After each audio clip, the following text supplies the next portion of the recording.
Hey guys, Jeremy here, and today we're taking a look at the WORKPRO dehumidifier, which was sent to me at no charge for this review. Now, this is probably overkill for my basement. I got about 1,200 square feet here, but this is new construction. We've got paint, we've got mud, we've got all sorts of moisture in the air. Humidity is up, temperatures are up, and so I've used several different smaller 2,000 square foot dehumidifiers, but it's not been able to get my humidity to a level where I feel comfortable. Now you want your humidity to be somewhere between 45, 55, 60% at the most, somewhere around there. That's going to be comfortable for most homes and basements. So all of these other dehumidifiers have not been able to get me down to 46%. That's where I'm sitting right now. Now I've been running this for a couple of hours and I started at 62%. I'm at 46% now. I'm super happy about this. So this is going to do about 6,000 square feet. So I'm not surprised that I'm sitting at 46% in just a couple of hours. Now there's a lot of things that you can do with this. There was just a little bit of assembly, and by assembly I mean you had to put the feet on. Now the feet are going to just screw into the bottom, and it's going to allow you to level out your dehumidifier so that it's going to work properly. You did also need to attach a hose, and they give you everything. They give you pipe tape, they give you Allen wrenches, they give you hose clamps, everything that you need. Now, I didn't use any plumber's tape on here. I just went ahead and screwed it into the side, and then I put my hose on here. It's about a 6-foot hose also, which is going to allow you to run this continuous. They do also give you a level here so that you can make sure that you've got your unit level and working at maximum capacity. Now, before we get to the large display, I wanted to show you the filter back here. So you got two big squares here at the top. You can just kind of pull down and pull out.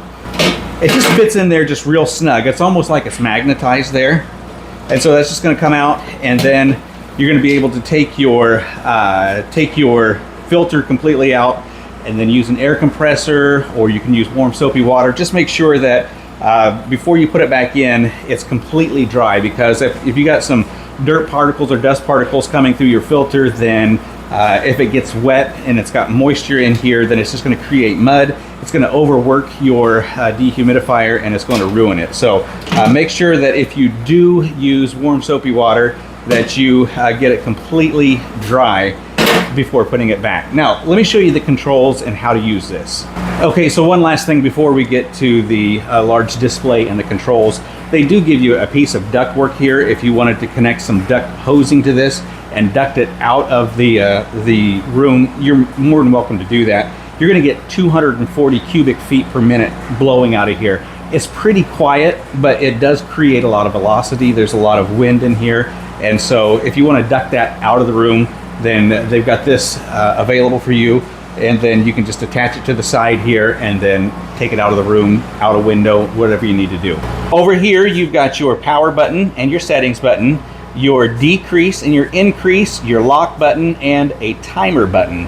So what we want to do is just go through some of the settings that are available, and first thing we're going to have to do is unlock it. So we do that by long pressing.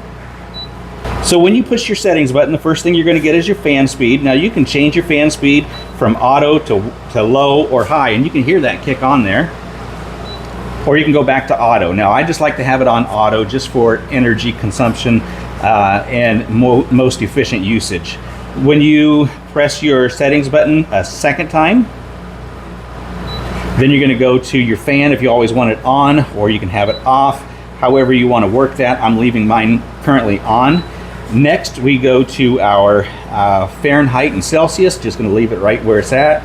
Then we hit that again, and then we circle back to our fan speed. Now, if we were just to press the up button, we're able to change our humidity setting. Now, I want it to be 45% down here, and once it reaches 45 or below, then it's going to automatically shut off. Now, if I wanted to change that up to 50%, surely it's going to shut off here once it reads the setting and go into an energy saving mode. I just felt it kick off.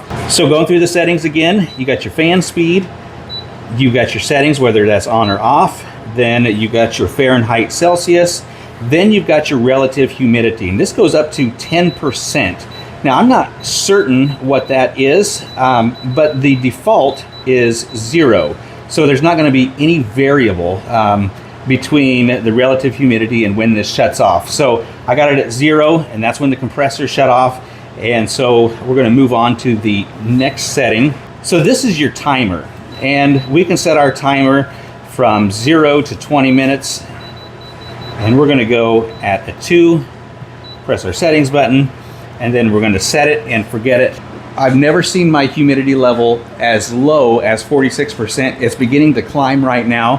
And so what we're going to do is we're going to drop that back down to 45. We're going to get the humidity at a normal level down here so that things can dry out, paint can dry, caulking can dry, waterproofing can dry. Just draw all that moisture out of it so that things seal up just a little bit faster and we can move on just a little bit quicker with this remodel. So would I recommend this? Absolutely. It's great. It's doing what it's supposed to do, and it's fast. 6,000 square foot. Put that in a 1,200 square foot basement, and you're going to reach your humidity levels in no time.